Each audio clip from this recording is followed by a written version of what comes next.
문제의 원인. 한 남자가 의사를 찾아와 몸이 아픈 곳을 설명했습니다. 그런데 그 남자의 설명에 의하면 그는 아프지 않은 곳이 없을 지경이었습니다. 하루아침에 온몸이 병든 것 같습니다. 무릎을 만지면 무릎이 아프고 배를 누르면 배가 아픕니다. 전에는 한 번도 이런 적이 없었습니다. 제가 혹시 무슨 죽을 병에 걸렸을까요? 왜 이런 현상이 생기는 건지 도무지 알 수가 없습니다. 남자의 증상은 의사도 처음 보는 희한한 현상이었습니다.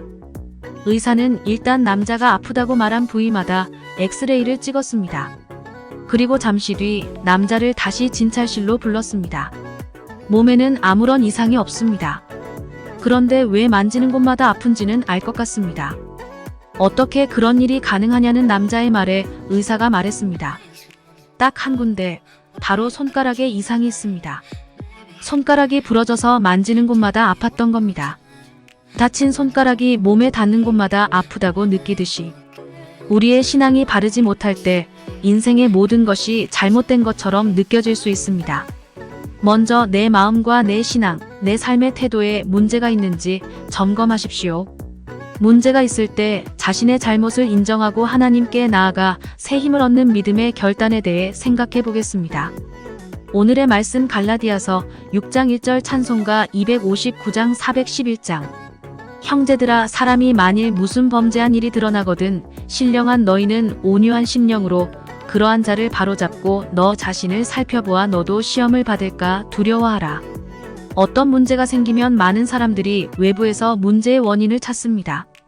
어쩌면 문제의 원인이 자신일지도 모르지만 끝까지 자신의 실수나 잘못에 대해서는 눈을 감습니다. 그리스도인 가운데도 이런 잘못을 범하는 사람들이 있습니다. 자신의 삶이 어렵고 힘들며 어떤 일을 해도 기쁨과 즐거움이 없을 때 그들은 문제를 외부에서 찾으려 합니다. 그래서 자신의 환경과 상황을 탓하고 다른 사람들과의 비교를 통해 자신의 힘으로는 어쩔 수 없다고 말합니다. 심지어 어떤 그리스도인은 이런 문제를 하나님께 돌리기도 합니다.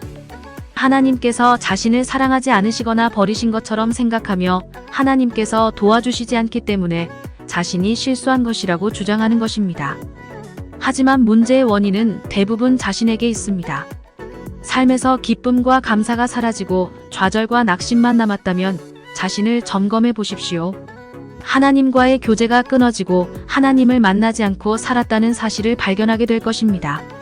힘들고 어려울 때 하나님께 나아가 자신의 문제를 발견하고 하나님 앞에서 새 힘을 얻는 그리스도인이 되시기 바랍니다. 지난 주간의 삶을 되돌아봅니다. 문제가 발생했을 때 자신의 잘못을 외면했다면 반성합시다. 인생의 문제를 하나님의 책임으로 돌렸다면 회개합시다. 힘들고 어려울 때 하나님께 나아가겠다고 결단하십시오. 오늘의 기도.